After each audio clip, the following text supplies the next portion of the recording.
I forgot to go get mine. And then I just moved the other one up. Oh. But Zach and I were hanging out. Okay, we're It ready. was already budgeted. Welcome, everyone. Thank you for joining us at our budget workshop for our city council. Today's Tuesday, August the 10th. It is 10:04, and we will call this meeting to order. We will go ahead and go into our invocation and pledge of allegiance. Mr. Councilmember Ron Burke will lead us in our invocation, and then Mr. Pete Chris with the pledge of allegiance. Bow your heads, please. Our gracious Heavenly Father, we beseech your grace and mercy. Leading a community is not an easy task. That's why we beseech your wisdom to grant us wisdom and touch us with your gift of discernment and understanding. Help us lead with faith, service, and commitment. Guide our decisions and lead us in the correct way. We ask these blessings in Christ's name. Amen. Amen. Thank you, Ryan. I pledge I pledge allegiance to the flag of the United States of America and to the republic for which it stands, one nation, under God, indivisible, with liberty and justice for all. Thank you. Okay. We're so blessed that we have so many of our council members that pray beautifully. So, okay, we will go ahead and move on to agenda item number 2, citizen comments and public announcements. I don't have anything before me in reference to citizen comments. So I will go ahead and move on to public announcements from our council members. Mrs. Bowen? I don't have any, thank you. Mr. Burke? No, ma'am. Mr. Molina? Thank you. Mr. Chris? Just a quick one. In the next week, we're going to be heading back to school. I was just gonna say. We know we've changed a couple things in where the kids attend and how they'll be going and coming, along with this whole COVID situation that lingers about.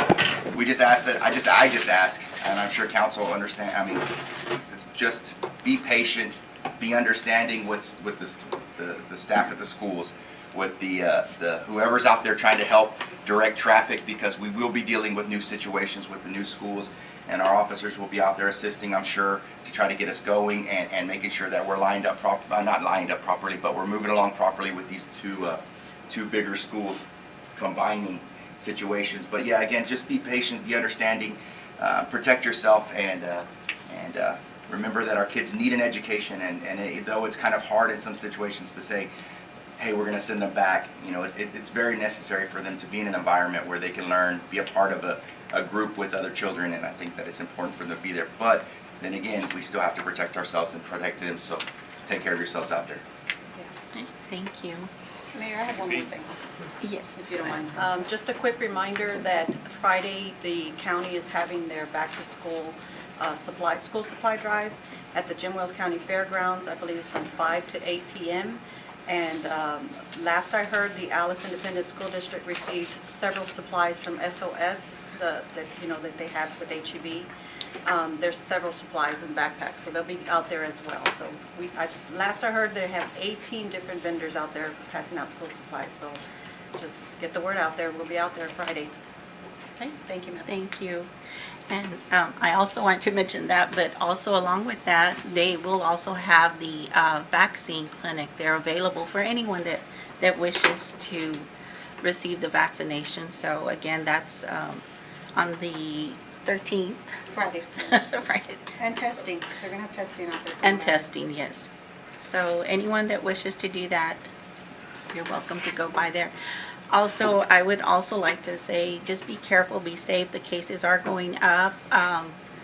Wear your mask. Of course, it's a personal choice, but just be safe and follow the CDC guidelines. Be careful, and along with the county judge and myself, we've been in touch with the hospitals and trying to get informed about their equipment and what is needed. So it's getting tough, so please be safe, follow the CDC guidelines, and prayers to all our community and our city. And with that, I know we'll go into our budget workshop. Well, actually, I think we have to conduct a public hearing first, which is agenda item number 3. So we'll go ahead and open up our public hearing, and it is 10:09. And anyone wishing to speak on this agenda item, you're welcome to step forward and speak in reference to our proposed budget for fiscal year 2021-2022.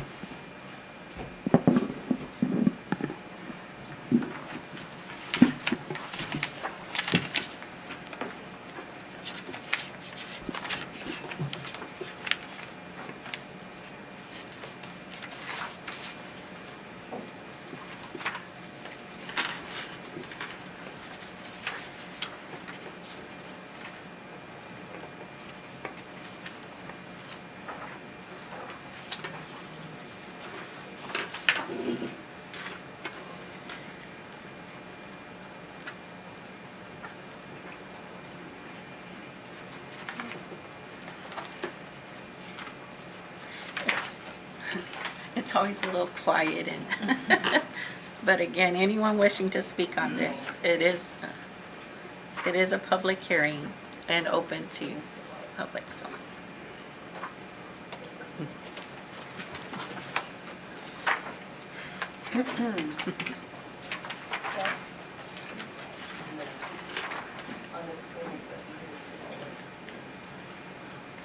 Oh, Oh. it's okay. Can y'all hear us out there? Speaking of hearing, I have to just say real quick, we have a very podcast feel going on with this new microphone. Over here. I like that. I like that. it. Maybe we can draw a little more citizens in, get them involved. You're on the That air. podcasty look. You're on the air. You're on the air with Finance Finance Department. Department. We gotta come up with a jingle now. I see, make you figure everything out. Getting it done. Oh, wait a couple, Respect there's. like another minute, and again, giving anyone an opportunity to speak during this public hearing.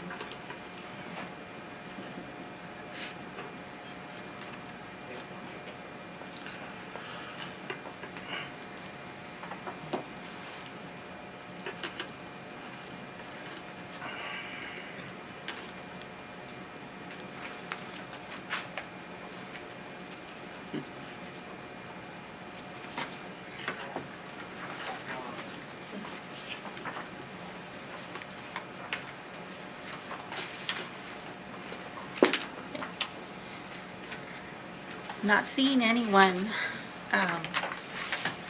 wishing to speak in reference to our proposed budget, I will go ahead and close our public hearing at this time. And it is 10:12. We close our public hearing. Yes. Mike, do we have another public hearing in our next meeting too, or no? No, I don't believe so. No? We had could. both of them already? We only need We one. know this is the first one. Just the one, that's okay. required. I just was gonna put that out there in case, you know, just, Just the one And we that's could. required. no. If we wanted Yeah. to, we could have a public Well, hearing. maybe, we'll see. And even if we don't have a public hearing, you're welcome, the public, to come in and speak during our public public announcements segment. So you're welcome to come and speak to council in reference to our budget. So, okay, we will move on to agenda item number 4. Okay. Review and discussion of the 2020-2021 fiscal year revised City of Alice budget and 2021-2022 fiscal year proposed City of Alice proposed budget. Okay. With that agenda item being opened, I do want to give a brief synopsis. So if you have something, Mr. Esparza, you'd like to say right now, or you want to wait? Go ahead. Okay. I just wanted to kind of give an update, like for those that missed our first budget workshop, just a quick synopsis of what has been done and or requested by council. There is also a transmittal letter that is always given when our city manager delivers our proposed budget. So there's some really good information in there. I wanted to kind of briefly just go through that real quick, not to read it all, Mr. Esparza, but so just wanted to do that for the public. Okay, let me start now. It says, while this budget document includes hundreds of pages of full facts and numbers, it is important to remember that the budget is really about how the city as an organization serves our residents, businesses, and visitors. It also goes on to talk about this information is provided to illustrate to the public the process by council to allocate scarce resources to meet the changing and challenging needs in our community of approximately 19,285. That number was provided by the U.S. Census Bureau Population Division. It might be a little bit less than that, and then it also goes to give a summary of our fiscal 2022 proposed budget. This proposed budget presents a balanced budget for the following funds: General Fund surplus, Solid Waste Fund surplus, Utility Fund surplus, Airport Fund balanced, Golf Course Fund balanced, Multi-Use Complex balanced. I will want to come back and touch on that a little bit. It also goes to talk about some of the negotiations that our city manager had along with our civil service directors. And in that it says that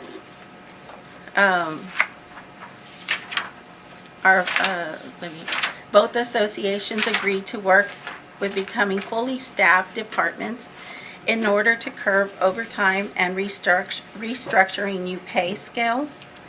Police Association agreed to include a larger increase in entry-level pay scales.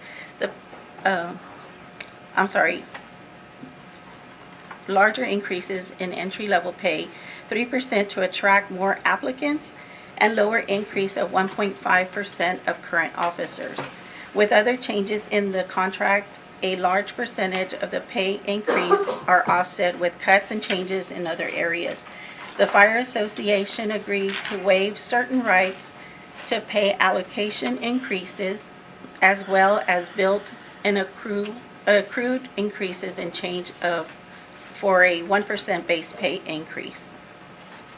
And then, let me see, there was also something in there about our non-civil service employees. And our non-civil service employees did have a 10% reduction back in 15-16. And since then, the city has strived to, along with council, to replenish that. And they said as of today, we've gone to 8.5%. I would also like to come back to that in a little bit. Let's see what else. And then the budget is developed with attention to the concept of long-term sustainability. I love that. Thank you, Mr. Esparza. And then to achieve these priorities requires that we take a strategic look at our organization, establishing revenues and meet budget obligations, reducing expenditures, and streamlining processes. Okay? And it says all this was taken into consideration, and that the employee staff, Mr. Esparza, hope that the mayor and city council will recognize the significant efforts made by all city personnel to curtail spending and to seek cost reductions without affecting the city services. And the city of Alice operates on a October 1st to September 30th fiscal year budget. And budgeting is on a modified accrual basis for all funds. It says, it goes on to further, under the modified accrual basis of accounting, revenues are recognized only when they become measurable and available to finance expenditures of the fiscal period. expenditures are recognized when the fund liability is incurred. And then we go on to talk about our funds, what funds are in the general fund, which is our largest fund that we operate out of. And then you did go on to say that this actual fiscal year, 2021, estimated balance is $7,657,120. This reflects approximately 7.75 months of operating expense. The primary revenue that impacted the general fund are the ad valorem taxes and the sales tax. We did have our certified values that were presented to us, and those had increased. For 2021, we had an increase on the certified values, and the amount levied was a little bit lower this year, in spite of the increase in assessed value. Okay, okay,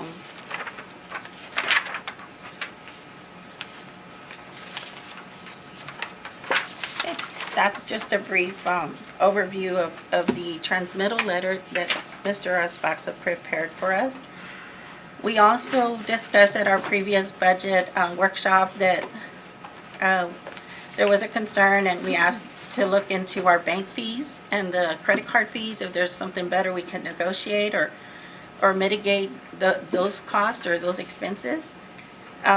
Mr. Chris brought up about the library, that he'd like to see the allocation of, I believe, the manager or director's salary.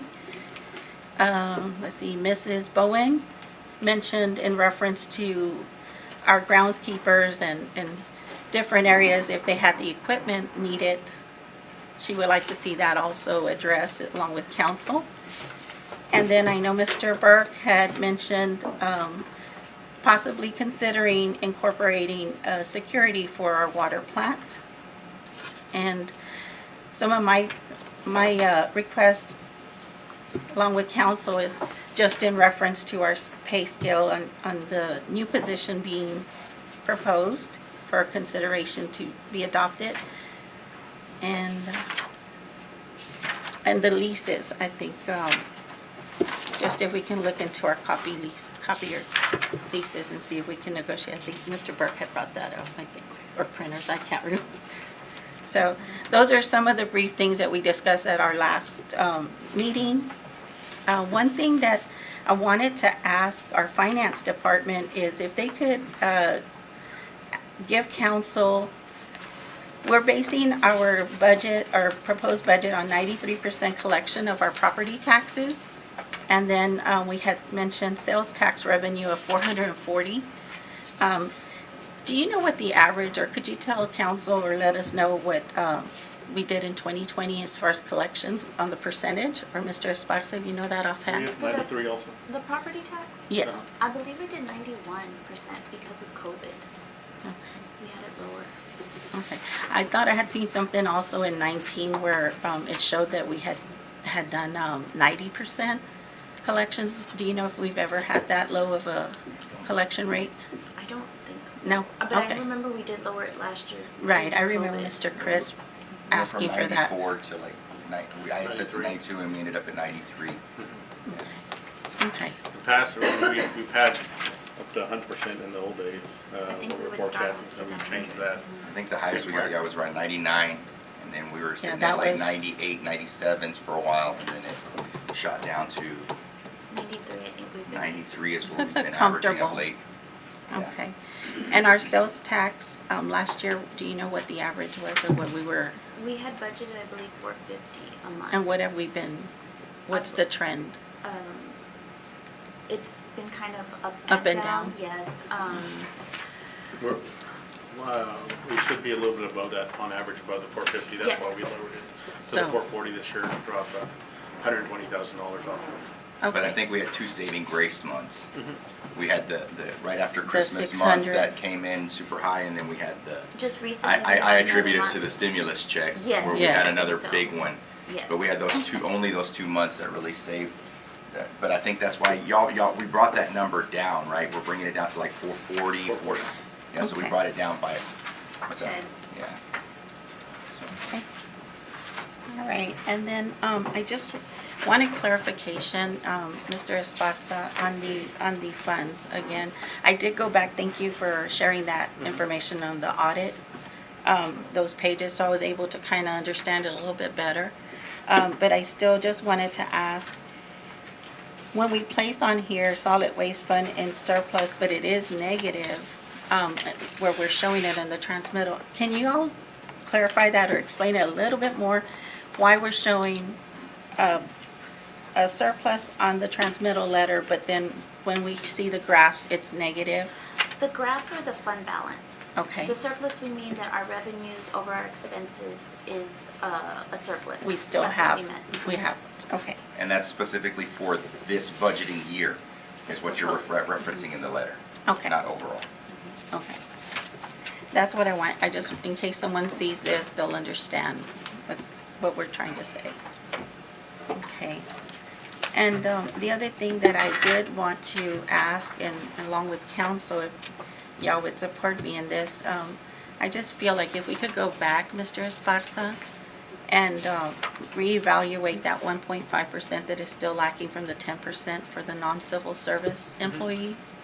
And I know you mentioned about the STEP program, you're gonna look into that. Of course, I know that might be a little bit more difficult and you would probably have to have a cost analysis or something to see what the financial impact would be to present to council. Yeah, we've done that already. You did that, Yeah. okay. And we'll have some sheets for you. Want to get into that one right now?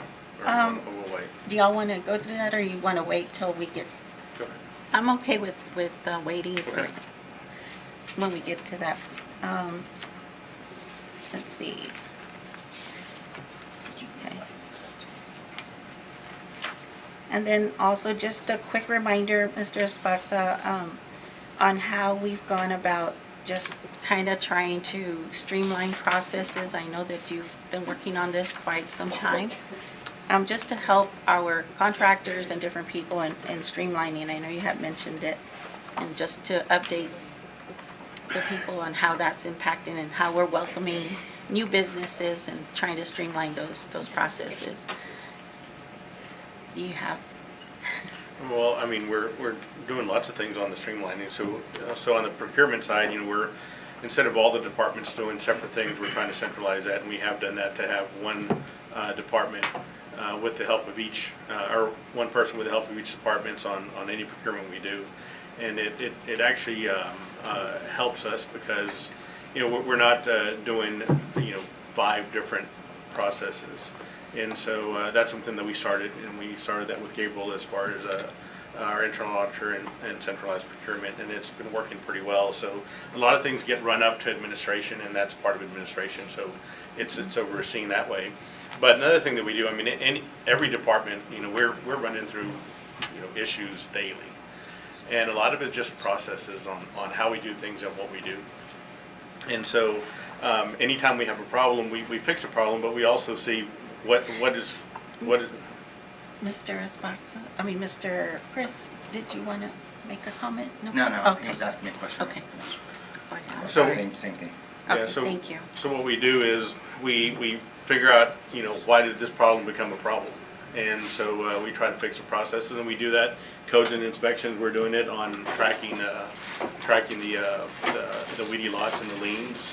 We weren't tracking those properly since the beginning of time. And, so Yes. what we'll do, and this is what takes up a lot of time on the administration side, is we're not just putting out fires, we're figuring out how to prevent them. And so, every department we go through, and there's a lot of, we're a big organization, and it happens in a lot of big organizations where there's not a lot of communication between departments. And so anytime that happens, we'll figure out a way to streamline it. And, our staff, they're good. They try to work on the issues. We work together, and we block out time to fix these things. And it's a daily thing. usually Nellie and Odie are involved in any one of those. So that's, you know, a big part of the day is trying to streamline and figure out processes. And anytime you do something more than once, more than twice, it's a process. We were talking about the copier expenses. Well, you know, we're producing packets and having meetings monthly, and so the copier is helping us streamline that process. One of the things, you know, when I came in 2018, it took a long time to get a packet together. I mean, it was, you know, a day and a half. And now with all the proper information, and I mean, they can print it out, really it takes maybe an hour and a half to 2.5 to get it all done instead of a day and a half. And so part of that is becoming more efficient and also using technology to make that happen. So it's citywide that we're doing, and it's not just me, it's our directors, you know, Sure. working on those issues and you know, changing the mentality on how we're doing things. I appreciate that. Thank you so much. And I can see the progress that we've gone through. We do have work to do. And thank you, Odie and Ellie. I see all of y'all. Y'all stay busy, and we try to get one thing done, and it's like, it's already 1 o'clock, and what do we do? So no, I appreciate it. I know how hard everyone works. I know finance, you work really hard, and Yolanda, Mr. Everybody, Patrick, Mr. Everybody, all our staff, Barbara with our grants, and Demetrio over there. So all of y'all, thank you so much for what y'all do. But with that being said, we'll go ahead and move forward. You want to go ahead and introduce Sure. the STEP program, or what? Yeah, what, and I know that was something that we've been trying to do, and we did get, you know, up to 8.5 back. We, finance and myself, we worked on. Do you have those sheets for them, Rick? You can hand them out. We were working on some things to get the step increase back and also add the 1.5. So the two things that would, you know, benefit, you know, all the employees of fire, and what Councilman Burke said, you know, the police and the fire have, you know, an association that can bargain for them, but the other employees don't. And, you know, so that's where we come in, and Thank you, ma'am. you guys as well. So the totals you see, let me see, this is first page you have is some of the things y'all talked about. There were some cell phones that weren't, cell phone and membership dues that weren't on this budget. These are additions to the general fund and increases. There was a maintenance tech that we were working on that wasn't added to the budget. That's here. And then also our Parks and Recreation Director splitting that salary with the library, which you guys talked about. So that's all done. That increases the general fund by $31,000. Then on the increases, the general fund is $116,000 for the step and the 1.5. And the solid waste fund is $53,000. The utility fund is $45,000. And airport, $451. The golf course, $4,800. And the hotel occupancy fund, $508. But the one that affects the general fund are actually the airport and the golf course, because those need a transfer in to make them balanced. So those two, as well as the general fund, equal $151,000 to bring the employees back on the step increase and the 1.5%.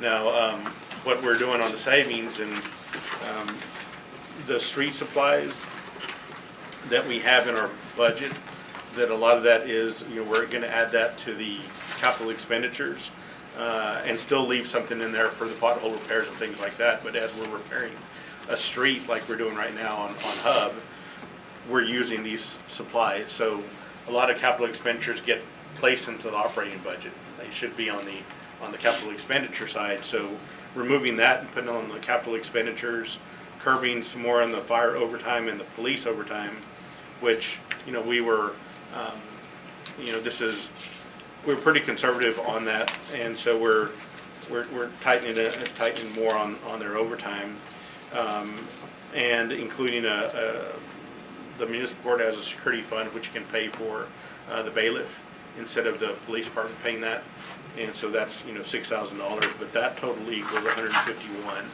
which balances the increases. So that allows us to go ahead and put those step increases back and the 1.5.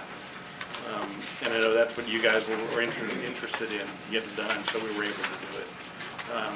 spent a lot of time working on this. You know, our police and fire are getting to be fully staffed, you know, and so that's helping us a lot. And just to also remember on the police side, the grant overtime is not in here, correct? It doesn't show up in here, so there's still built-in overtime for grants that won't show up in here. So even though we're cutting that, so that takes care of that big item for the 1.5 and the step increase. Council, any questions on the STEP program? Mr. Chris? Yeah, Mike, I appreciate y'all going through all this, and this is something that I know that some of the other, myself and other members of council have really been pushing for from the beginning.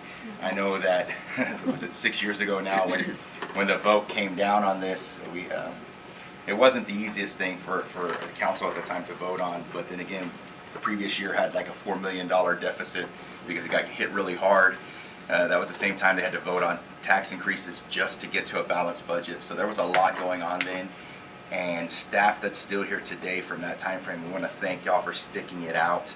Yes. I'm happy that y'all have worked so diligently to get them back to this. And hopefully, as things get better, we can continue to increase their quality of life through pay also, the same way that we do through the negotiations for the PD and fire. So thank you for the hard work, and I'm happy to see something like this going down. Mr. Molina? Yeah, I've been pushing for this since I stepped in here in 2018, so, and every time I get, you know, a little pushback, well, we'll do a little bit, and then Michael came in and he was like, hey, it's only a certain amount, and I mean, I didn't know a whole lot about what he was talking about until he kind of explained everything to me, and I'm excited about this. I'm glad that we're finally gonna put people back where they belong, you know. Thank you, Michael. Yeah. Appreciate you finding it. Well, and what finance does, and they do it pretty well, is spend a lot of time going line item by line item on things, and so we tighten things up. And a new software also that we have allows us to track closer. I think what we do is a little bit what Demetrio is doing on the water side is, you know, holding tight. You know, instead of budgeting a big number for chemicals where we know we're not going to need all that, you know, let's budget a smaller number because we do more testing, we're more accurate.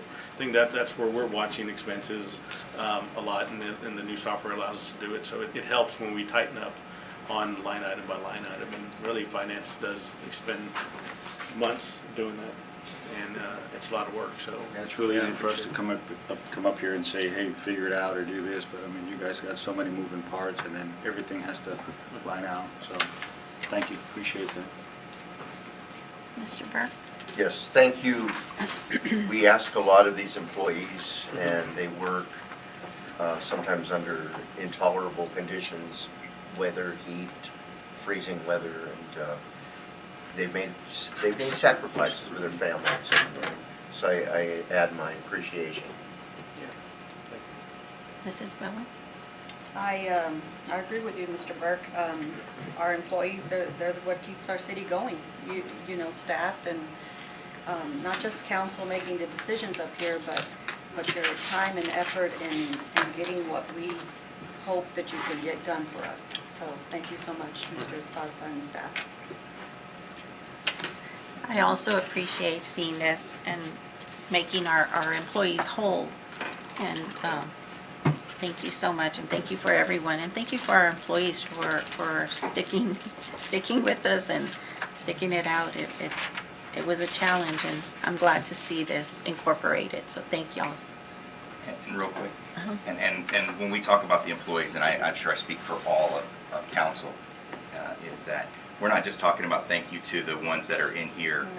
No. We're talking about every single member of this team, whether you're in here or driving a truck or moving a shovel, it doesn't matter. You're part of a team that makes the city work, and we thank you. And this was a lot of work by this office and the directors in order to get y'all whole again. So we thank them in order to thank y'all. So. Yes, exactly. Okay. Okay, we can move on to our Do you have something else, Mr. Esposito, before we move on to? No, just, last budget meeting, like we talked about, we went over the general fund, solid waste fund, utility fund, and now, that's 3 funds, but they're pretty large funds. Now we have 6 more funds left, they're just a little bit smaller, so, airport, golf course, multi-use, debt service, hotel occupancy tax, and capital improvements. So if you want to get started with the airport, Yes. we can. Some of these don't have a lot of activity, so they won't take too long.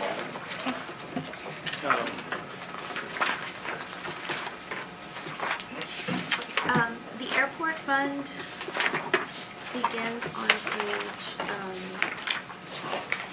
117. This fund doesn't have too much. We have 1 employee there. This does include the ramp grant, which is with the state, and we can budget up to $100,000, and the state pays us back $50,000, and then we split with the county 25 and 25. But there's not too much in this department.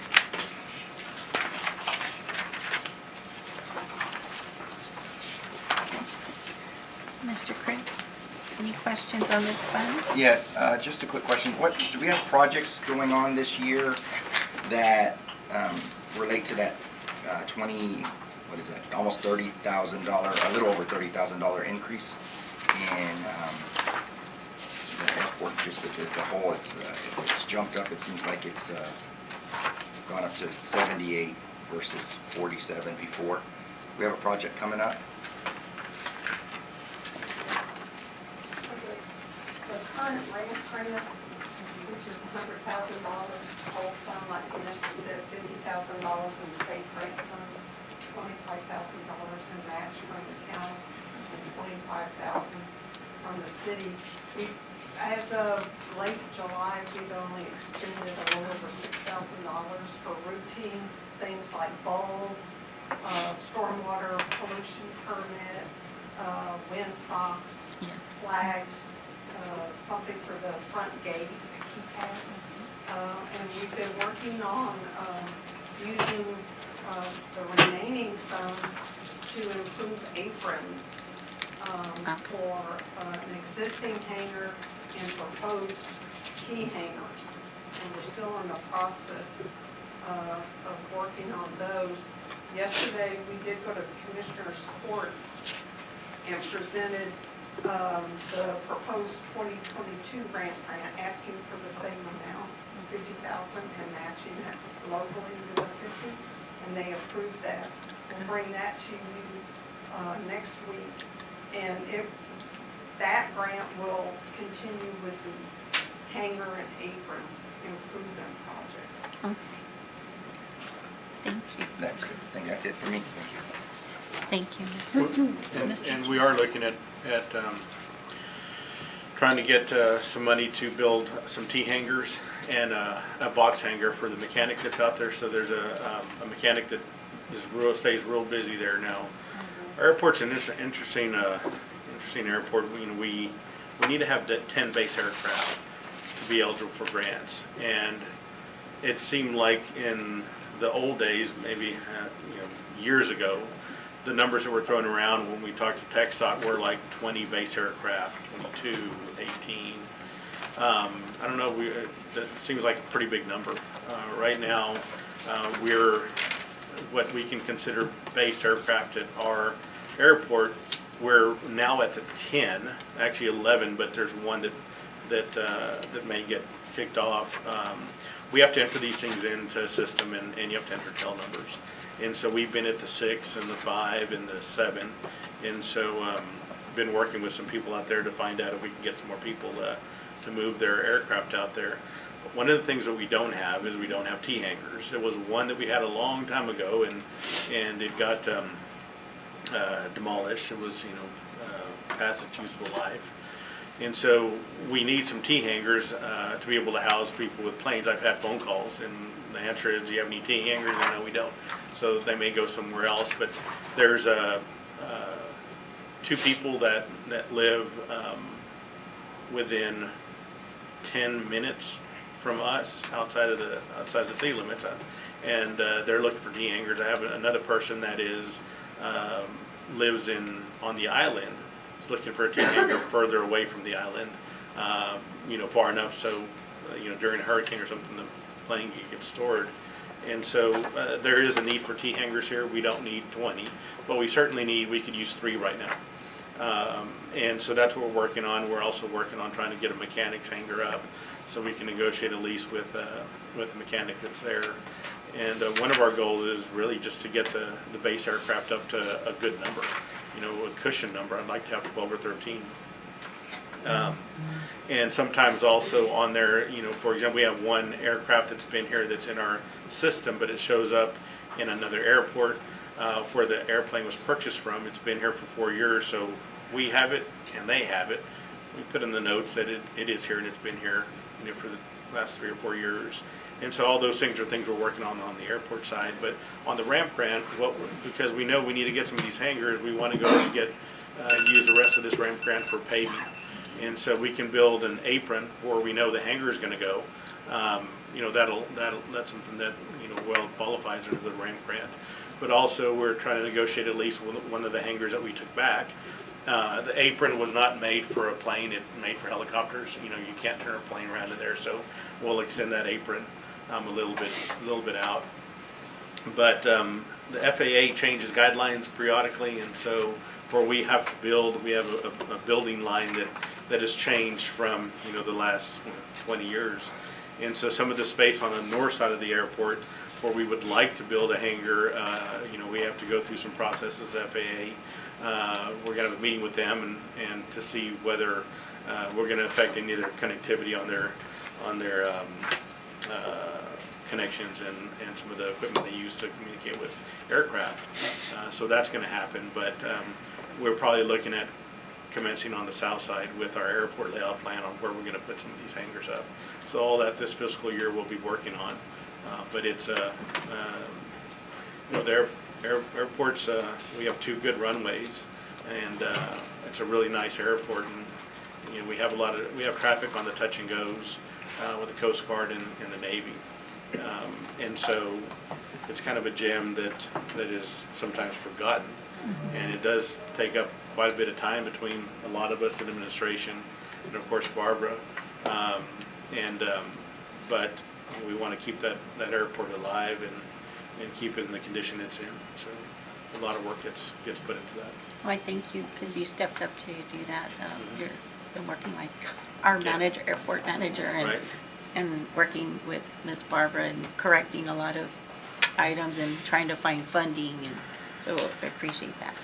I know Mr. Brazel, when he was here, he was such a sweetheart. I mean, he did a lot and loved that airport. So, Mr. Burke, any questions on this one? 2 questions. What are the 2 biggest sources of revenue for the airport? Fuel sales really is what, well, for our FBO, that's the revenue for the airport.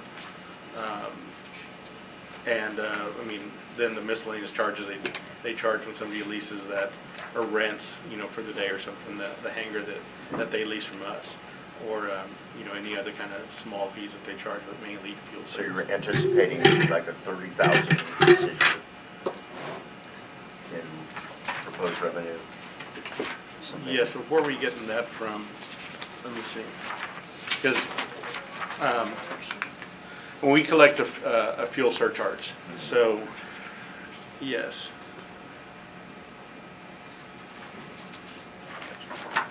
Well, the fuel flow fee was right in the 2,000. Oh, that's from the county.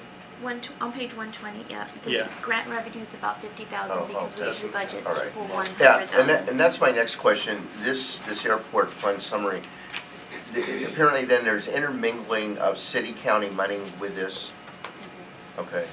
And so it's hard to differentiate. The transfer from the general fund, that last line, is a transfer from the city. The top one, it says Jim Wells County Okay. Airport, yeah. So that's what we anticipate to expect from the county, and then Gotcha. the city matches so that it zeroes out. And at the end of the ramp grant, Sorry. every year, the ramp grant expires August 31st of each calendar year. Taylor Vickers prepares an invoice and sends to the county to get their 50% of the expenditures in the ramp grant. Okay. Okay, great. But other than that, the county's contribution, I don't know about the operating. what the side. operational, Oh, on the operational side? yeah. They're just There's giving not us the really 50, much. right? No, it's us. Yeah, we're taking care of it. Yeah, so, for all intents and purposes, on their documents, I'm our airport manager, so, anytime, any phone call comes in, I get phone calls all throughout the night, people coming in asking questions about the airport. And it happens, probably weekly. Somebody will call, anytime there's a number, that's somewhere else at 9:30 at night, it's an airport call. And so, yeah, we manage it completely. We do talk to the county judge periodically on the things that are happening. It's part of our team for the airport layout plan. Right. And as well as the ramp grant. And then when we get to the point, after we present the airport layout plan to you and show you the capital improvement program, and a decision is made to apply to TxDOT Office of Aviation for capital project funding grant, which could be 90-10 or 50-50, like we did the runways several years ago and Yes. the lighting. The judge is part of that. Great. In the county. Thank you. Mrs. Bowen? Oh, sorry, Barbara, go ahead. the bank money that we have, for the banked money that we have on the Oh, capital side, you want to talk about that? General aviation airports are eligible each year for non-entitlement primary funds from the federal government, MPE funds, and it's $150,000 each year. And because of the question about the based aircraft, we currently have 2 years of MPE funds available, which should total $300,000 that we could apply toward projects at the airport. And we'll be sending a letter into Office of Aviation called a letter of interest, asking them to let us use the MPE funds that we currently have for different projects. But you can bank up to 4 years. And if we had the based aircraft back in January or February when our aviation planner first looked at it, he thought we had 600,000 banked. But because we didn't, FAA doesn't look at the based aircraft every year. They don't update their database. But Mr. Esparza has entered the 10 or 11 in the database, but FAA doesn't evaluate it every year. So currently, to our knowledge, we have 2 years of banked MPE funds, which should total $300,000, which could go toward airport projects. That is awesome. Okay. Thank you. Mrs. Bowen? I'm happy to hear that Judge Rodriguez is working with y'all and Oh, there's an he's open very supportive. communication and, that dialect, we have to keep that going, working together, especially when it comes to these grants and stuff like that. And thank you, Barbara, for all you do. Oh, for us. you're quite welcome. As Mr. Esparza said, it's a gem. It is. It is. It is, And we just, definitely. want to Yes, keep adding to that, yeah. so more and more aircraft utilize it. And I know for a fact that Mr. Esparza spends a lot of time in the airport as well, that when he can, when he can. Because I have little birdies that tell me, Mr. Esparza's at the airport. But yeah, you all work really well together and that's great. Thank you. Any other questions on this fund, council? Okay. Okay, Vanessa. Next, we have the golf course fund. We did have a savings here with our golf carts. We are going to purchase them instead of, we used to do lease purchase payments annually.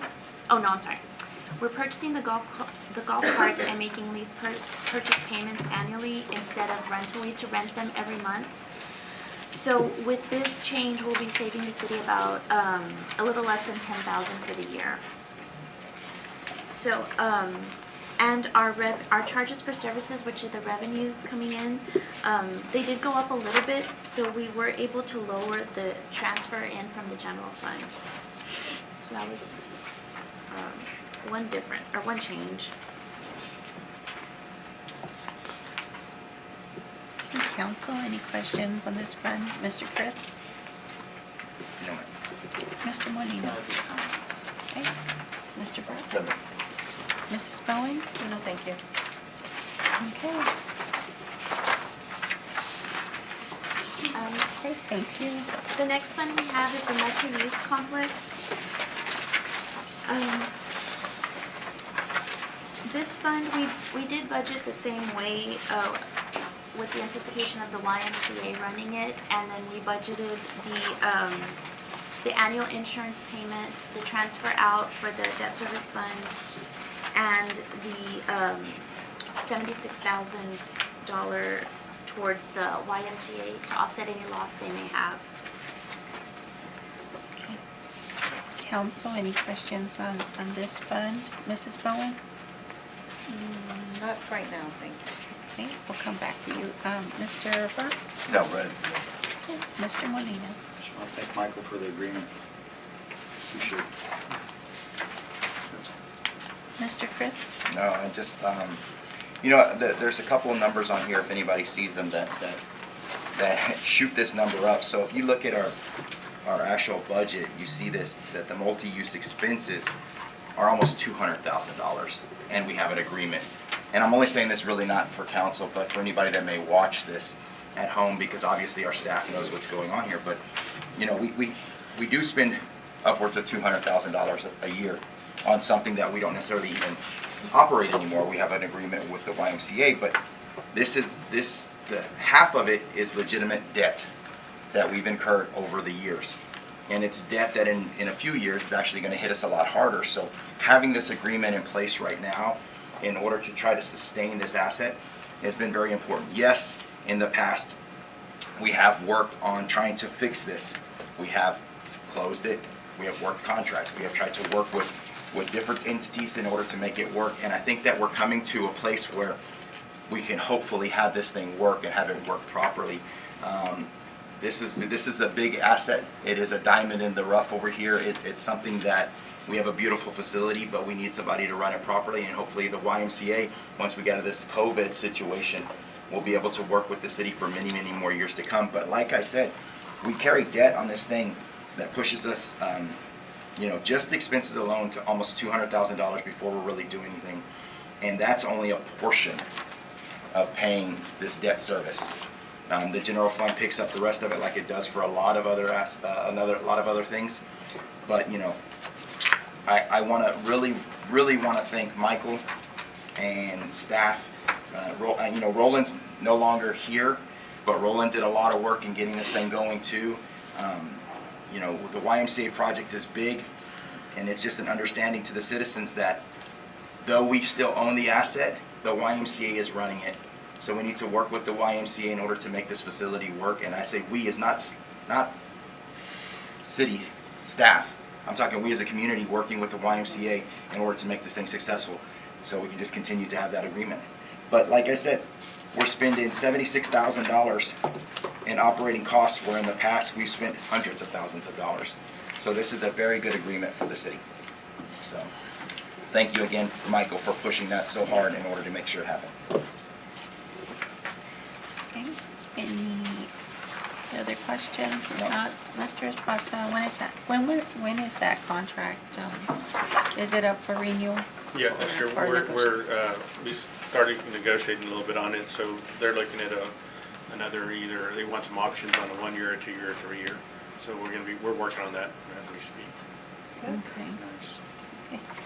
And I was just gonna ask, Right now, it's open Friday, Saturday, Friday and Saturday, The water park is open. and the Friday, water Saturday. park. And the auditorium is open. in Anna. There's a lot of people there. Yeah. And historically, I know that the Rotary Club of out here in Alice helped sponsor some swim lessons. They had swim Yes. lessons out there, so it's really, you may not see the city of Alice pushing a lot of stuff that goes on out there because, again, we're hearing after the fact some of these things that are actually going on because it's the YMCA running it. But really keep your eye out for that because they recently hired a director too to actually push this facility harder. So once this COVID situation is over, is in control, let me put it that way, because, reports say that could never be over, right? But, just like the flu. But with it getting in control and hopefully life coming back to the way it was before, the YMCA will be able, they've done it. They've done it. They know how to do it. So, with the new director and the new contracts, we have a good thing going on out there. They also have, when we talked to the new director there, they have sponsorships from Corpus wanting to drop some money into their operations here too. So they that's have contacts great. all over the place. So it's going to help them a lot too. That's what they do. It'd be nice for the public to know Alice does have a water park and natatorium to come and enjoy. It's open, and I'm not sure where we could get the number, but maybe we can post that. They have a website. A website? It's the YMCA, and I think we shared it too. Oh, okay. They also have a Facebook page dedicated to Because I've Alice. had calls where they're like, how do I do this? So I do put that information out to them, but maybe we'll push that a little more. But thank you to the YMCA, and it is a beautiful facility. So I hope and invite everyone to go and enjoy it and come by and see our natatorium and water park here in Alice. So, I'd like to thank Rotary as well, because that was $3,000 Yes. that they donated for swimming lessons. yes, Of course, that's very important. yes. And we're all fellow Rotarians here, so. So thank you, Rotary of Alice, for contributing for our youth to go out there and have swim lessons. Okay. And with that being said, we'll go to the next fund, which I do have a couple of questions. Okay. The debt service fund? Yeah. Thank you. The debt service fund, I kind of wanted to show on page 154, this gives a list of all of our debt and then the payments we'll make each year. So on the top line is for this next year, and with principal and interest, we'll pay $2,652,989. Now,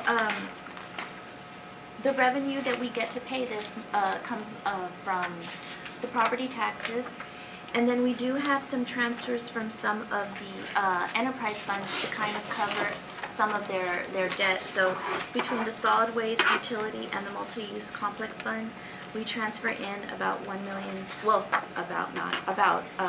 transfer in $1,052,394 to cover some of that debt. And then the rest will come from property taxes. And then we are using some of the fund balance from the debt service fund, which can only be used for debt service. Council, any questions on this fund? Mr. Chris? So, we have two that are gonna drop off. It seems like a long ways away, but in municipals, it's not. It's 28, 29. Which two were those? Which two were those? What were the projects or what were those? The 2016A, that was a funding of some older bonds, I believe like maybe the 07 and the 09 bonds. They were combined when we refunded? Or- Yes, and then the 2017, do you have access to the finance folder? I actually do have it, hold on, in the audit. If you can pull up the finance folder. I can tell you exactly which ones they are. The 7 and 9, those were infrastructure bonds, correct? The 7 and 9? I believe so. Go to the let me see. I can tell you, I have them split out.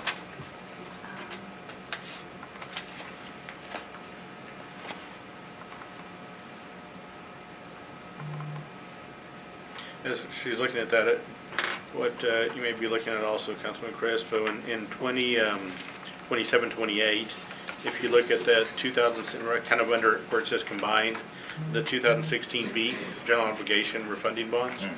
Okay, that's the tax notes that were entered into in, I believe, 14, which, that's the multi-use. And so right now, we're paying 261, that we're paying interest only right now. But we're gonna start with the principal in FY 27, and that's a 670 plus the 250. But when these were restructured by First Southwest, you know, that was the trying time when the bottom fell out, and we had a lot of debt service that year, so that was a complete restructuring of all the debt. In essence, lowered the payment, increased the debt, but kept us alive, you know, those after that. So if you look to the far right, the total debt service is continuing to decrease, so it's going to be covered. Right. And that's a big ticket item. That's one of the things that I brought up earlier when we were on the multi-use, that we're paying 90-something thousand out of the multi-use complex in this debt service, but we're looking at 261,875 is the actual payment for that bond, and that's interest only. In 5 years, 6 years, that's going to jump up to 920,000 on a facility that necessarily, even in our best days, didn't make a couple $100,000. So that's, you know, these are the things that we have to look at when we're talking about managing these types of facilities. Yes, it is a beautiful place. Yes, I said it before, it's a diamond out here for us. But in quality of life, we have to take into account a lot of things aside from just recreational. We have to take into account our streets, our water, our police, our fire. All of these things come out of these funds in order to make a city work. And when we're looking at things like this again was that same era where they had to pull back on people's payroll. This was that same budgeting era when council had to decide, you know, where do we cut corners, where do we do this and the other. And the idea behind this is, just put it out there, the idea behind this is kind of like a payday loan. You know, we needed the money, we needed time, and this is where we stand in order to get that time, because we're not in the best places at this time. And even still, we could spend $260,000 in a lot of places in the city. But we have debt that we have to pay, and we're eventually going to have almost $1 million worth of debt every year we have to pay because of this. Hopefully times get better and it becomes easier to pay that. Again, things are going to fall off, but hey, between now and then, things are going to come on too. So we've got a lot of things to look at. Long-term, like you said in the letter, long-term sustainability is what we have to look at. I would look at it, when you say payday loan, I would say more of a refinancing of a mortgage to lower your payment. Payday loans are pretty expensive on interest and all that. Interest, yeah, I was thinking that. So, well, we have good interest rates, so. Yeah. So, you know, you refinance your home to lower your, you know, payment from 1,000 to 800 or something like that. And yeah, you know, you're going to incur a little bit more debt at the end, but you're able to stay in the home. And so, I mean, that portion right there, I think that payment at the time was about $1 million or 1.2 million. But it was also for fewer years, and Yeah, they've extended so, this, yeah. yes, to But- buy us time. Right. Yeah, when we had a $4 million deficit the year I before. think we have more than that, and then it was down to the 4. Yeah. We were close to 6, I think, at one, and then the next year was 4, and it got lowered to 3 point something, whatever, million. But anyhow, Mr. Burke, do you have any questions in reference to this debt service fund? Yeah, I have a question. As far as the industry standard of cities, how does our level of debt service compare, Michael, to, are we pretty, You know, I'd have to do some research to really answer that. Yeah, okay. From you know, the places I've seen, when you look at the INS versus M&O, I don't think we're not far from, we're probably not far from the average, maybe even a little bit lower. I see they did. You know, and you look at where our tax rate is, we're at 53 cents per hundred. Yeah. You look at Kingsville, they're at, I think, 84 cents. You know, so they may have also, you know, an increase on both M&O and INS, but we can probably get some numbers on that. Different surrounding cities as well, because we just need to find their split. Do you, as you're looking at, because you watch these things closer than we would or I would, as you're looking at some of these programs that are coming down the road in the future from the federal, do you think there'll be maybe opportunities to restructure some of this? Do you see anything? Do you hear anything? Well, I mean, part of it is going to be, I mean, these are pretty new. So some of these may not be able to restructure based on a call date on them. So, you know, we're probably not looking at any time. This was done in 60, probably in the, you know, another, what, 3 or 4 years maybe, where we may be able to look at some of it. But if you notice, I mean, you know, there's going to be just, if we follow this map, we're going to be 2 more years in 2029. You know, there's going to be almost $1 million drop in debt service. And so, you know, we're looking at long-term infrastructure improvements. Yeah. You know, that's the time where let's incur that debt to fix infrastructure. And, you know, we'll have room to have another $1 million. in Yeah, debt that's what I service. was Yeah. trying to lead to. Yeah. Thank you. Mrs. Bowen? No, I'm okay right now, thank you. As Mr. Crisp had mentioned, I also wanted to just ask a few questions in reference to our debt service. As we know, some of these, as you discussed, are dropping off. There's going to be 1 year where we're going to have to plan for having that full payment. When that one drops off, and then our principal and interest kicks in for the natatorium, and then we have another year that the other one drops off. So it's kind of like, I just wanted to make sure that we are looking at that and we do plan ahead so that, you know, we do have those funds. I know we're utilizing the interest and sinking fund that we had a surplus in, and we're depleting that. I would like to, I know it's being utilized for this budget. Is there any way of not utilizing that 200 and something thousand and keep it there so that we have a cushion and where we're not going to be hit as much on the future debt that's coming in? No. And what plans do we have? Guys, I don't think that we're necessarily supposed to keep a cushion in there. That's just something that happened based off what we fund and the tax rate, because there's some things that happen between when we approve budget and we get the actual numbers from the appraisal district, and sometimes it'll create a surplus. Okay. And so we have a little bit in there, but you know, you're really only supposed to budget on the INS what you're going to spend on here. So yeah, that's helping a little bit, that end and balance you're talking about. My thing was because we had it in there, it's been in there for a long time, and then we've depleted, Right. And that was the only question. So if that, you're saying, no, we cannot? Yeah, because that and came you from want- the auditor, isn't it, on spending that down? It was the financial advisor. Okay. I remember that was supposed to be from the consultant with Southwest at that time had recommended that to relieve us and we were able to move money from the interest and sinking fund to the M&O so that we wouldn't increase our taxes for the citizens at that time. It was to help us operate a little bit better and give us some relief. But it was not meant to be something that's ongoing. She mentioned, do not do this. You do it for the several She said years, like 5 you're going to years. deplete your fund. So I'm not sure if that's a correct statement, but anyhow, if it is, then I have nothing else. I mean, we have to follow whatever the guidelines are, but that was my thing. I was just worried. I wanted to make sure that we have some kind of plan in place because like Mr. Crisp said, it is going to go up to almost $1 million. And I just want us to be prepared.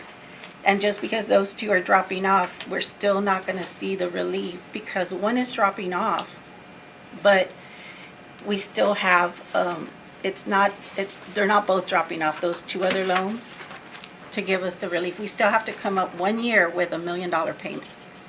So I just want to make sure we plan that. But Mike, real quick in this though, I don't think we're gonna ever really see that, even though I was saying that as a point of saying what was going on with the multi-use complex as a whole. But I don't think we see it because, this is a great report for citizens to actually request if they ever want to see it. Because down here, we're talking about these huge numbers of debt that we owe, but our annual payments, like this year 2.6, next year's 2.7, goes up a little bit, but then goes back down to 2.6 and continuously drops off even through this year that we're talking about where that extra million comes in. Yeah. So we're seeing a savings. By the time that actually happens, we're going to be exactly where we're at Well, basically today. Now, that's not it saying that we're not going to incur more debt between now and then with any projects or whatever that we have going on, but for the most part, we're not going to see a huge, like, it's not going to go from this 2.6 to 3.6. So, you know, we add a lot of worry sometimes to the citizens, and you know, our tax is going to go up and this and the other. We're going to do everything we can for that not to happen, absolutely. And yes, staff needs to look at it, but for the most part, when you read down our totals, that's going to be the payment that has to go out. We're seeing a continual drop after next year, as long as we don't necessarily add debt. Now, is that going to happen?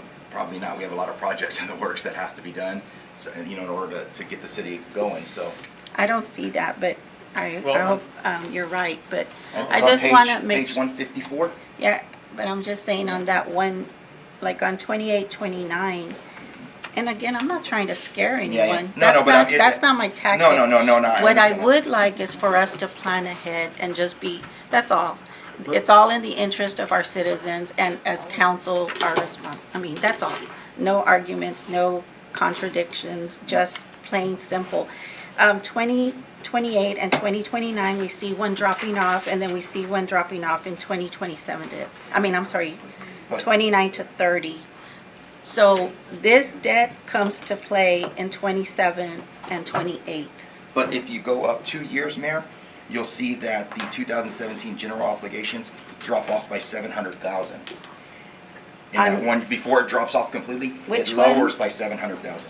Right under where it says debt service on the top. That On 2000. 2017? The 2017, if you go down. Yes, that Two- one's gonna drop off in 29 to 30. No, but I'm saying that it drops. The payment itself drops off by $700,000. Oh, you're in 1 talking year. about because of Yeah. the principal and interest. So I got there you. is a huge drop there that when we hit that 700,000 or $900,000 increase, the next one, even though it's not gone, it has a $700,000 decrease. Your Right. total for the year. Yeah, the only thing is, we're also looking at incurring more debt between that time and now, so those are things, I just want it to be, you know, we're planning ahead, and I'm sure y'all already looked at this, y'all work these numbers every day.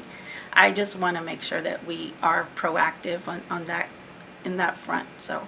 And I want to apologize if you think I'm saying that you were trying to do a scare tactic. That's not what I meant at all. Okay, But well- when you talk big numbers in general, it doesn't matter if it's coming from them or him or me or whoever. It is a lot for the citizens to try to understand in some cases because they're not into it. They're not deep into it like we are, especially the way they are. You know what I mean? So Right. it is scary. You know, $1 million to a city. Well, It's not big in the any budget, but increase it's right now to our huge in- citizens would hurt us, so. Oh, yes, exactly. I'm right there. I pay my taxes, Yeah. like, and my mortgage goes up. But just, that's all I have, is just, you know, if we can just keep an eye on that and just I want to make sure we have a plan in place and not get caught off guard like we did when we had that huge drop in sales tax, which council had no control over. They had to take action and refund, but those are things that I want to just keep in mind when we go through this. And I did have those, the bonds that were refunded, if you wanted to know. The 2016 refunded a 2003 bond, part of a 2007 bond, and a 2014 bond. The 2014, I remember, was, half of it was for the landfill, and I believe half of it was for water and wastewater. The 2007 was, I believe, all water and wastewater. 2003, I don't remember. 2003 was Goliad drainage and all that area. Okay.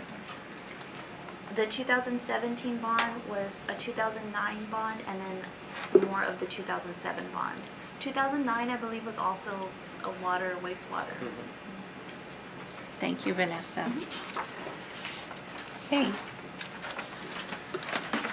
Any other questions or anything on reference to this fund? Council? No? Okay, the next fund we have is the Hotel Occupancy Tax Fund. For this fund, we did budget for one employee, a social media public relations person. We did budget some advertisement,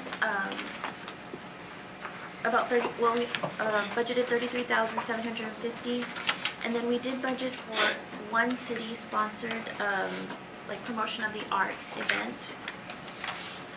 And then, that's about it. On the revenues, we were conservative, just, we left it the same as last year. You know, and, yeah, the city-sponsored events, you know, we had taken it off the last couple of years. I think it had been as high as 50,000 before, but we had put a number in there because I think that was going to be a discussion I think some of you guys wanted to have. So we put in 25,000 on the city-sponsored events. But also, one thing I've been talking to our city attorney about, and he clarified that we could use funds if we're going to do some branding of our city, like a little bit like we've done with those billboards, and renovations to this concrete water tower, tie them together. And so I'd like to see if we can get some money in here, and if we can put in the study to get that done in this budget as well. I don't have a number for that yet, but I'll be getting that as well. So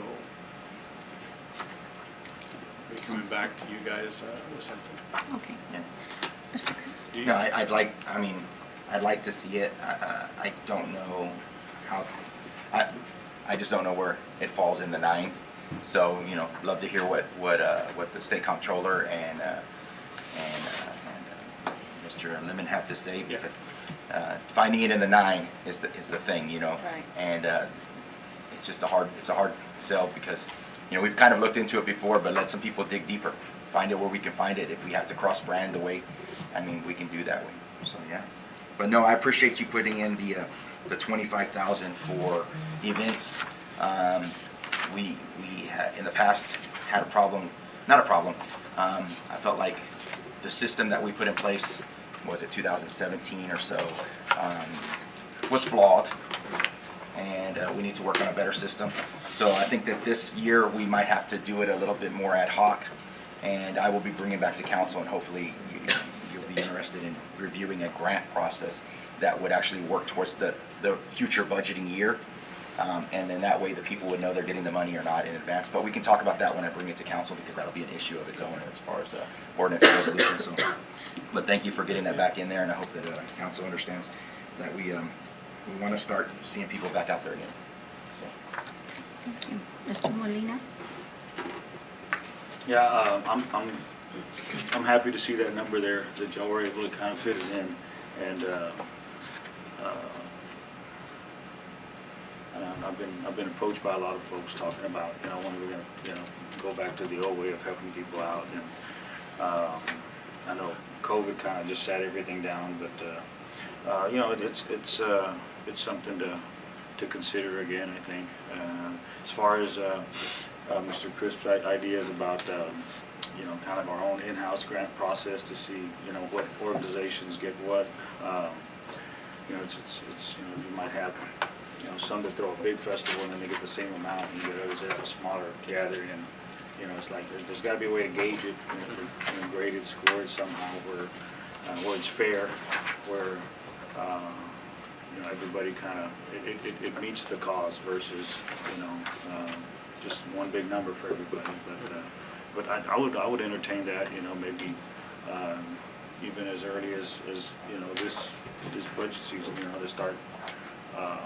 You know, I don't know if I know Pete had always talked about some type of, I think he had a scale, grading process. Yeah, like an own little application or something where Right. we were kind of, we've talked about this, over the last year or two here.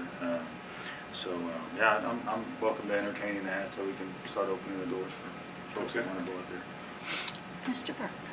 No. Mrs. Bowen? Well, I definitely want to utilize this fund for branding.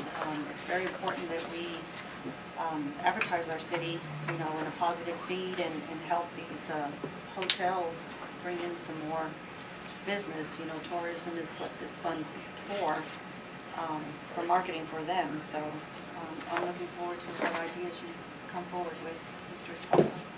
So thank you for that. Mayor, can I make one more statement? Sure. Anybody out there watching, again, this is a statement for the general public.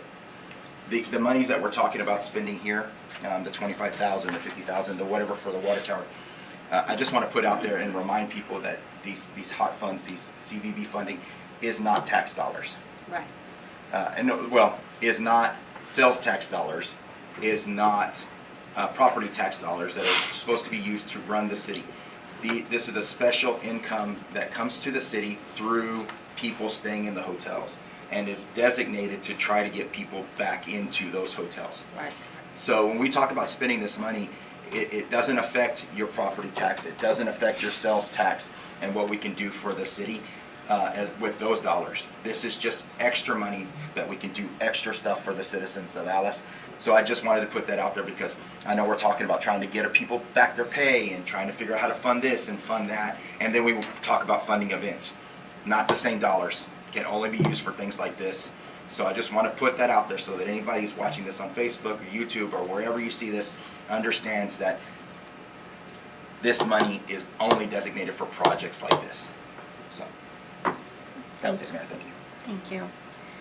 And I'm also glad to see something being allocated for those functions and hopefully helping our hotels and tourism because they're suffering out there, and I know it's tough. It's tough with COVID. How do you navigate this? So it's going to be a big challenge. So God willing, we're able to post some of these things with our citizens out there that do these projects or these events, and help our hotels also at the same time. So, and tourism. And I also wanted, I know that this might be off of what this is, but I know I had asked a while back Mr. Lozano, J.M. Lozano, if perhaps something could be presented to our legislative body over there, because I know it's hard. I know there was a time when we were trying to struggle and see how we could utilize these for the tournaments and different things, and we have these funds that we have been granted to collect, but since we're not like by a river, we're not by the ocean, it limits our access to these funds as far as how the use is. So I did approach him and ask him, so I'd like to see if Mr. Esparza, there's something we can do to ask them if there's something they could present, and it's an addendum I think he presents to tack it on to see, because we're smaller population and we don't qualify for some. I'd like to see that if we could. Not uncommon. They There's do that. pages and pages. I mean, it's one law that has one must-have and 9 also has to have one of. And then after, I mean, literally, that's like 2 pages of this law. And then after that, there's about 350 pages of changes and how everything applies. Yeah. And like she says, I mean, I've been through several of these training classes. Out of the 7, we really only qualify for about 3 or 4. Mm-hmm. And that's just because of our size. The size of You know, our our city. size of our city. And then, we might hit this A, B, or C down here Yes. if we can guarantee that this happens up here and then this happens down here. So, yes, there's ways to play it and make it happen, but she's right. We talked to him back in 17, In I think. 17. Yeah, we talked to him back then too. And it's a process. And I would you're like right. to see if we could approach that, Yeah. only so that it, Yeah, definitely. help us out. And we're sitting on $3 million that we really, really need to try to make citizens to be able to utilize it in some way or fashion or form in order to help out our hotel, get people here. Heads and mitts. Okay, thank you. Any other questions? I did want to add, yeah, if there's any way, Michael, that you can kind of pull a rabbit out of a hat with that, with the water tower and branding it that way, I mean, absolutely. Anything to keep our hands away from the general fund to kind of pretty that up. If there's a way to kind of, like I said, I know you can do your magic and come up with some numbers and see what we can qualify for, I guess. Okay. That's all. Thank you. Okay, Vanessa. Okay, next we have some capital improvement funds. The first one is on page 178, the golf course improvement fund. All we budgeted was the revenue coming in $28,000. We don't have anything yet that we'd like to use the money on. Council, any questions on this fund? Mr. Chris? No, no. Mr. And this money Molina? does come from when they actually pay a portion of that fee is automatically goes to this fund. The green fee or what? I Or believe some- so. No, it's something else? Separate fee, it's called a capital improvement. But Oh, when they okay. pay, right, it's Yes, it's separated. Oh, okay. It's not taken from the. I mean, it's Oh, part of okay, it, it's it's part of their whole different. fee, Okay. but it's just broken out into several different things. Okay. Mr. Molina? No, No. officer, thank you. Mr. Burke? Go ahead. Mrs. Bowen? No, thank you.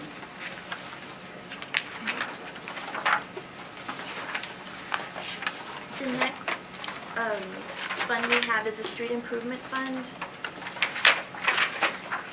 No changes here. We only budgeted for some interest, $24. Vanessa? Oh, let me ask council first and then I'll ask. Council, y'all have any questions? Okay. Yeah, I don't either. 182? Or do you have a 182 in there? Yes. Are you missing some Yeah. pages? Mr. Some of those aren't bad. So this, No, this that- was probably in the wrong place. It was then. just, No. That's- Or- that's wrong.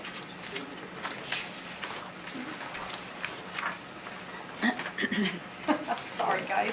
You're Okay, fine. no, no, no. I think she's going in order. Yeah. On page 182, Yeah, that's sorry. Yeah. yeah, mine was I'll the say same. page numbers. Yours is the same, Yeah. okay. But it's not out of order. right? Yeah. No, No. it's not out of It order. says it is. Yeah, We she don't just went have- to the next one, okay. Yeah, she just went on to the next one. I'm sorry. Okay, I'll say page numbers, There's not sorry. a tab for that one? No, So yeah. if Wasn't you a just tab. want It's all to one say section. page Okay. number, that way they can. Okay, I'm But sorry. It's all good. Thank you, ma'am. Yeah, these are all in the same fund, the same, Well, they're all capital They're on- improvements. they're all capital So improvement. they're outside of the Okay, standard tabs. sorry, guys. I'm We're sorry. good. I We're should have good. said You're page fine. numbers. Say it. Thank you. This is page 182. Okay, Okay. so council, any questions on this street improvement fund? Mr. Chris? You know, yeah, Mike, I would, several years back, we did that coat and seal. I know that we have stuff going on. I don't know if it really falls into this, if that falls into capital improvement or not. I'd really like to try to see if we can do something like that again. We have streets that we can save. I know that some of the worse off, we have to do work underneath them, so it kind of is pointless to go through and spend tens of thousands of dollars to fix the top of a street that we're gonna end up tearing apart in the next year, 2 years. So, but I'd like to see some of the streets that we can save and apply this triage to, this long-term Band-Aid, you know, this fix that we've done in the past in the chip coat seal projects. If we can definitely do that again. I know that I wanna say, Councilmember Ms. Sandra over there has mentioned it in the past also. I've mentioned it even last week. So I really would like to try to see something budgeted in here for that. I know we have some fund balance. I don't want to necessarily eat it up too much, but I think that we need to try to do something like that in order so 3 or 4 years down the road, we're not having to actually just go in and, you know, tear something up and spend more money on one street than we would have spent on 12 miles. So. Thank It's something y'all can look at, please. Yeah, and we have some money that's unspent, Vanessa, on streets, and that's what we're using to do some of the roads with asphalt zipper that we're doing right now, so, you know, The asphalt zipper's great, don't get me wrong. Yeah. But I It's think just there's not a- degrees along the lines of before you get to that. If we can chip and seal, like, you know, some of these streets that just, you know, that are cracking or separating or whatever, if we can save them before we have to get to that extreme, I mean, yes, it's great, don't get me wrong, we several of the council members here approved that Yeah. piece of equipment. I think every one of us actually did, and we've seen it work in different streets, but I think if we can save before we have to get to there, I think we need to look at that. and today they're out on Hub Street, Great. doing that, half of that portion that's really, really bad. The second half, wasn't so bad, but they're gonna go over with the What street is that again? Hub. And that's great for the And from asphalt there, zipper. you yeah, know. from there we're gonna go to Highland. Really trying to get some under our belt. That's new equipment that we're using and getting the hang of it and you know, but Highland will be next. It'd be nice to see that one. Yeah. Thank you for that. But yeah, the asphalt zipper's doing, I mean, it's a great for those that have, you know, several potholes and some major repairs, and then we can recycle that Yeah. equipment there, I mean, that material. But like Mr. Crisp is saying, you know, some of those roads are, you know, aren't as bad, but they do need to, let's try to Okay. maintain them as long as we can. Mr. Molina? Thank you. No, I haven't. Thank you. No. Mr. Burke? Now, Any questions just, on this one? just to add to it, you know, I know there's been a priority list of streets. You could look at it and see which ones might qualify for seal coating. Ms. Bowen, anything else, or? Yeah, that would be No, it- the next thing, is to sort of list going, prioritize, like you did earlier. And in reference to this fund, I wanted to ask, I mean, if we don't utilize, like on any of these funds that we carry a balance on, do we look at different things as far as trying to invest? Like maybe if we're holding, say, we've had it for 100,000 for several years or whatever, is there a better way of utilizing those funds to invest is, I guess, what I'm asking. We do have it in Logic right now, and that was earning us more interest, but right now the interest rates have gone down a lot. Have gone down. But just something, if there's any funds out there that we're doing, just to help us out and create some interest. Last time when we did our my CH and SH's, chip and seal program, we did, I don't remember how many miles, because we had, it was 12 miles. 280,000. And on that one, the cost was, I thought it was a little more than 280. We budgeted 320-ish, and Okay. we came in at around 287, 282, something like that. Yeah. The one thing though with that was that we found out that there was the quality, or it was supposed to be a certain thickness or something. And I know you looked into that a little bit more. Yeah, I mean, I think chip sealing has a purpose. Some of our streets really, I think we may be better off. I guess what we really need to do is go through and see which ones really will benefit from the chip sealing. Well, that's the thing, And, and you know, like, the last ones that were done, you know, I think some of those streets may not have been, you know, the best streets to do. You know, if a street is wavy, it's gonna stay wavy. If it has, you know, and it's a stopgap sometimes, for some things. But the whole idea is we have an asphalt zipper, so if we just need to redo that top covering, we can redo it. And instead of doing, you know, full depth reclamation or something like that. And so I like to be real careful with the chip sealing as a Band-Aid. right. And so if there's something need to get it done, we will get it done. But a lot of the streets that we have, you know, they need something a little bit more. But I will look at that.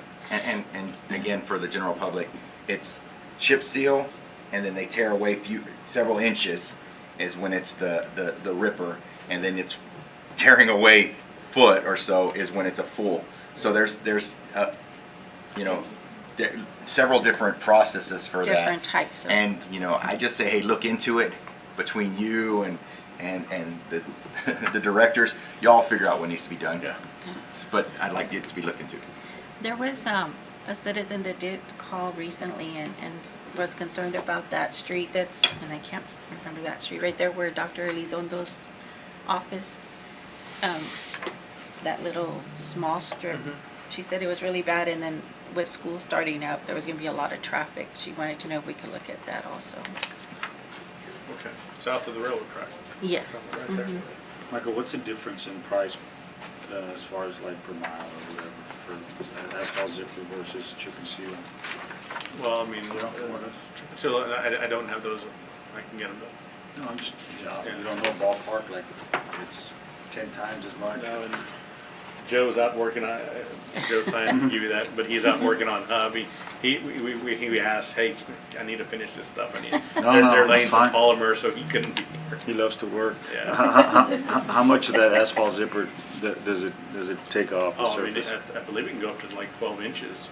Okay. You know, it's adjustable, so Yes. a lot of times you're just wanting to rip up, you know, the asphalt that's there, because, you know, that's the thing, we've gone over some chip seal over and over, so there's some good base that we can go and reclaim on that. You know, sometimes though, depending on the drainage and what's there, some of the base needs to come out, and Highland, Kennedy was a little different. And we worked with the school on that, we got that done. We have to remove a little bit of the base and try to match the drainage. That was just an area that was, you know, needed help. And so we did have to remove some base from there. Okay, thank you. Any other questions, Council? Well, thank you. Okay, Vanessa. On page 186, we have the Landfill Development Fund. We did budget for the building of a new cell. I'm not Mr. Guerra, I'd like to speak on that. That's been a long time coming that we're at that time. And so, I mean, I know with the kind of the downturn in the economy, it bought us some years on the landfill, but Robert, you want to talk about where we are in that? We did get one bid at a little over $2 million, but I believe that also includes a construction of gas vent trench. And that's roughly in line with what the estimates were. Estimates from the engineering firm came in at 3.2, and it came in 100,000 over, but we're including a separate project with it, so. And we were trying to get the gas vent trench done in-house. We just, you know, with our crews, we could save a little bit of money, but we just can't, you know, get out there because of all the things that we're doing. And so we put it The all amount of together. staffing, the amount of equipment available, and the infrastructure needs inside the city. Right. Well, Thank you. Council, we hope any to have to bring that to questions? council in the next Next couple of weeks. Yeah. Great, thank you. Great. Council, any? No. Mr. Molina? No, ma'am. Mr. Burke? No. Mrs. Bowen? No, thank you. Okay. So on this, we budgeted for the capital outlay of $2,500,000, and that's for that cell For the cell and the gas vent. and the. Okay. And the revenue that we receive for this fund is the $4 fee The that most four, people see yes. on their water bill. Okay. Thank you.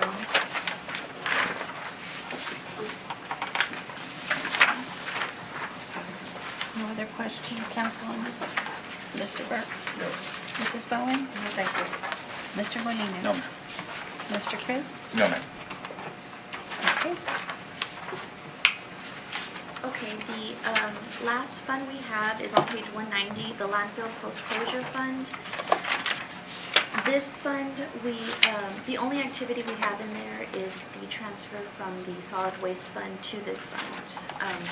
We budgeted $100,000, and we only show about $500 in interest. But that's all we have. That's the only activity for this fund. Council, Mr. Chris? Any questions? Speaking long ways out, because this is post-closure, when do we foresee that coming to fruition? would say within the next 10 years. in the next 10 years? And what dollar amount are we looking at? Because we're not sitting on a whole lot of money. That'll decrease as time goes on because your footprint or your area cover will decrease as time Right. goes on. So just any rough idea, because we're only sitting on 1.5, but I know we're gonna need a lot more than that. Correct. I don't have that number in my head. Okay. So just, we'll be seeing more and more and more of this as the years come on, and this council and future councils in order to try to Just drive that because you up. close a landfill, you still have to maintain. Right. You still have to monitor your groundwater, your methane levels, maintain your barriers, maintain your cover. Just because it's no longer receiving waste doesn't mean you're not gonna need 6 people working there on a constant basis. And then that's really the question, why I asked the question, how much are we gonna need in 10 years? You know what I mean? So, okay, thank you. Mr. Molina? Mr. Burke? Mrs. Bowen? No, thank you. Go ahead. You, I was just gonna ask, when I went back to look at the audit page and it had that 7 million, what was that then, on that audit page? I believe that is a estimate on It was a little over 7 million. landfill closure costs. Okay, that's what I thought, okay. Okay, I thought it was somewhere around there, that's what I was. Okay. Okay, Mr. Smush, thumbs Yeah, up. we're gonna hand out, They have it. oh, you'll have this, okay, ready? Capital offense, and we talked about using some of the end and balance to get some of the needs that our department have to, just normally, would fall into this line item in the, between, page 175, but this is what we included. And, let's see, you look at these 3 pages, fire, police, and streets, parks and recreation, and golf course all touch the general fund. The solid waste and special projects are out. So when we look at the totals, the total of the request we have here is about 1.1 million. And you have page 3, you have a grand total of 1.8, but subtract solid waste and special projects from that. Oh, okay.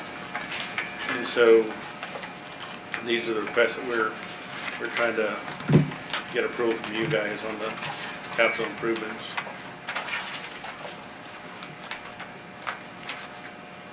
And our directors are here for any questions on them.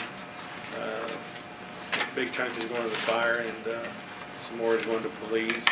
The streets, some of this equipment that we'd like to have instead of renting or borrowing on the streets, oil truck and steel roller.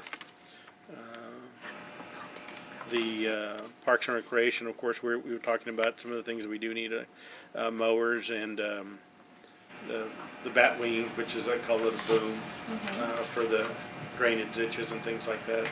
And also a closed cab tractor, a shredder.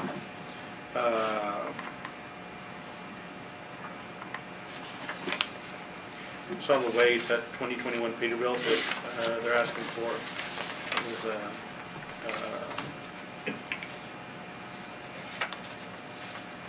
Automated garbage. yeah, it's an automated garbage truck. Okay. Council, any questions on this request, capital request? Mr. Chris? Can you come back to it, please? Okay, I'll come back. Sorry. Mr. Molina? No, no. Mr. Burke? Got them up. No. Mrs. Bowen? I'm glad to see the equipment list here. Thank you for that. Looks great. And I'm also very happy to see the SWAT back on there, so thank you for that as well. And, I think that's all I have for right now. Okay. Thank you. On fire department, Patrick, did we include some of the improvements that you were gonna need for your for the new fire station, or where we're moving and modifying? No, that's in a separate. It's separate from Yeah, the that's separate. capital? This is Okay, support. just, okay. And then,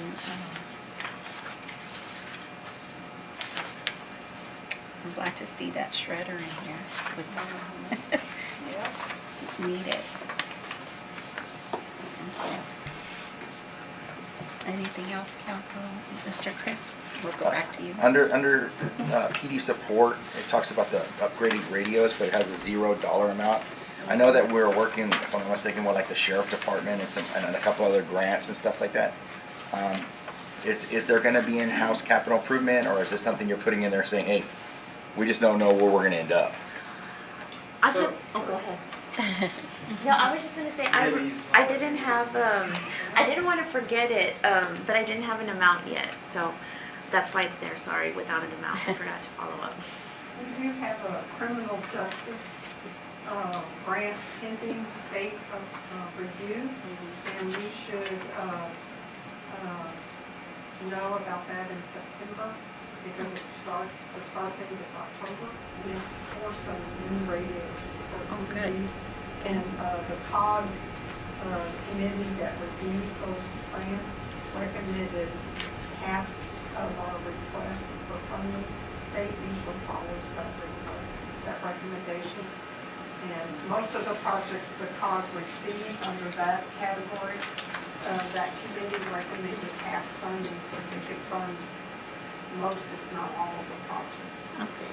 So we'll have some grant funding for about, I think it's about 11 radios in a grant, criminal justice grant. So we're seeing slight change on that there.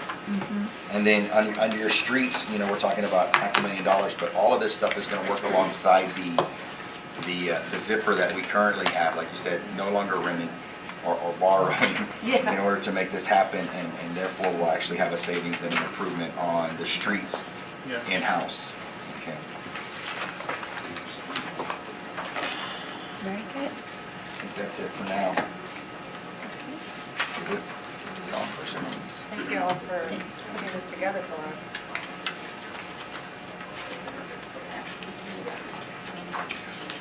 Good, so.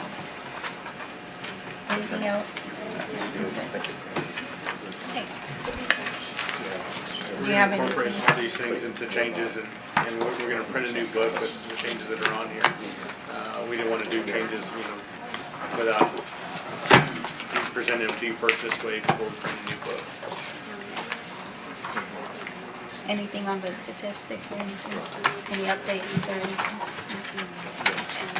I have a quick question back on the police department. Does this, like the CID, they have drones here? Does that include training for the drones, or do you ever have somebody that's already specialized in this? Or is that just for the equipment? That's just for the equipment, ma'am. So you would need to have a license mentally to operate. Right.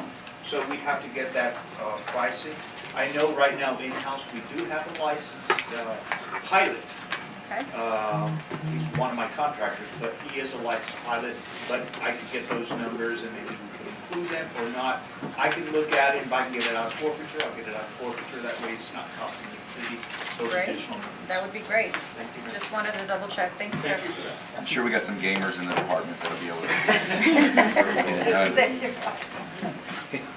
Thank you. And we will have our next meeting, Mr. Esparza, just a regular meeting Next Tuesday. next Tuesday. 17. Yep. Next Tuesday. At the same time, the 4:30, the regular time, I mean. Okay, so August 17th, regular time, and